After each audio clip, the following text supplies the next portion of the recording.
Good morning, good afternoon, good evening, South Sudanese. Malaka ruang, malaka shangdar, malaka tiangwan dialitanatin. I got so busy today. I was in court. Then I just came back from court, and I make sure at least I have to update you, or also have to discuss with you, because anytime I don't come, people are like, what's happening? A lot of people are texting on social media and also texting me, Ruth, where are you? So there's a court case that I usually go to here every week. I usually go to the court, and then after I finish, I do my other things, and then I come here. So that is the topic here is, can you arrest first and find evidence later? The law says no. The laws of the world, according to the lawyers and everybody, you don't arrest somebody and then later on you look for evidence. It doesn't work like that. You first find evidence, and those evidence are the one that make you to arrest that person. So that is our topic today. Our topic is, can you arrest first and find evidence later? And the law say no. So that is our topic today. But before we go to that, there's some few updates that I will give you.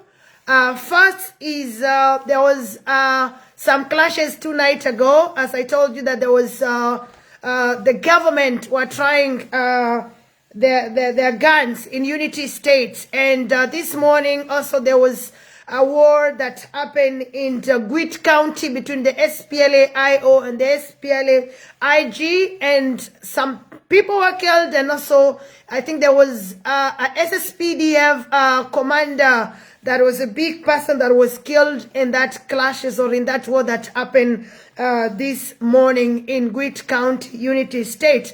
It was the government forces, the SSPDF, that went there and attacked the SPLA-IO, and they were repelled back, and their leader was killed. So, and then also there's also some clashes coming in, that there's tensions going on in Malakal. So there's a lot of fear, some attack. There was a Dinka guy that was killed in Malakal, and the tension, so that lead to killing of 5 people. So there's a lot of tension on the other side, and all in all, whatever is happening, the government, the 30,000 soldiers that were sent to Lieng are still there, and they're still fighting, still burning down houses, still raping women and killing civilians after they record videos. So that is also something that is going on. And their intention is not just to go and stay in those places, but their intention is to kill and destroy. And we said the devil mission is to kill and destroy. And I think that is the reason why the 30,000 soldiers were sent to the Lieng land to kill and destroy. After all, let's come back to our topic of today. Our topic of today is so interesting. The government of South Sudan arrested the first vice president, a sitting first vice president of the country, and a signatory to the peace agreement of South Sudan, the 2018 peace agreement, the R-Access. Now, it's so funny that the government is really working so hard to find evidence after arresting these people, because it look like there is something they put maybe, or there is something they put in these phones, because we really don't know who took the phones. How did the phones leave Juba? When the phone left the owners, where were the phone kept? Who kept the phones? So were there things that were put inside these phones, and later on they will be fine? So there's a lot of questions that comes to these phones. So they take the phones to South Africa. Who took the phones to South Africa? There was no openness, right? There was no openness. Nobody showed us who took the phones. We don't know how did the phone reach to that forensic guy. What kind of plane that took those phones? Were there specific soldiers or specific people that took the phones? How were the phones taken? That is the first thing we should be talking about before we even go to this other side.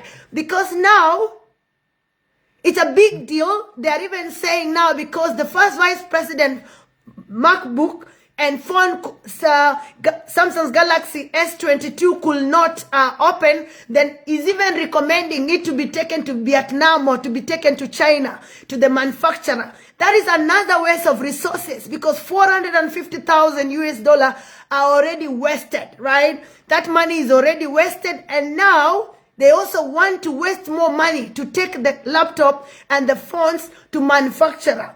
That's alone, the case alone of phones being taken to South Africa to a forensics report show us the government doesn't have evidence that made them to arrest the 7 political detainees and also the first vice president. They don't have evidence. They are now working so hard looking for evidence. And that's why you find out they also brought people from NASA. They brought people from, they didn't have evidence. They are trying to collect evidence, and now the refusal of the MacBook and also the phones showed us that these people are looking for evidence. They don't have evidence. And in the laws, to those who are lawyers, you don't arrest somebody first and later on you look for the evidence. No, the evidence are the ones you use to arrest somebody. That is something very important. And that shows us this court is not even, he's so cheap. The court in Juba is so cheap. It's being run by people who are not qualified. Because there's no way you will arrest someone without evidence and use their phones to look for evidence. It doesn't work like that. It doesn't work like that. Maybe only in South Sudan, those who study laws, maybe in Juba University, maybe that's what they are being taught. But in reality, you don't arrest somebody without evidence and later on look for evidence. You first find the evidence and you arrest them.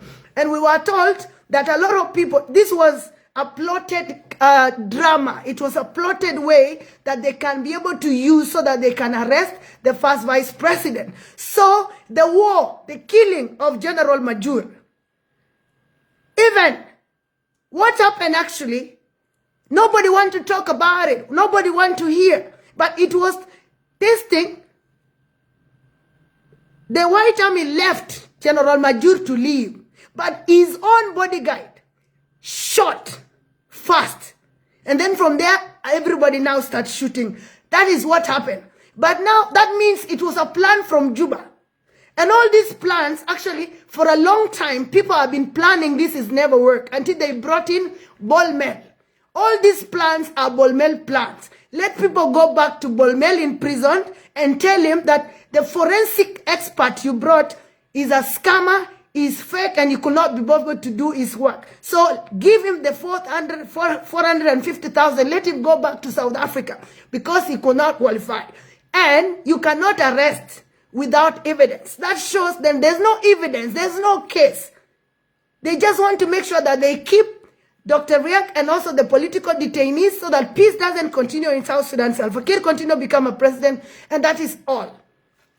And also another evidence that show you that this is nothing. This court is not being considered by anybody, even the international community, even the AU, African Union, the IGAD, everybody, including US, they are telling President Kiir to release the political detainees so that they can go back to the peace agreement, to the R-axis. What does that tell us? It tells us that this court case is not being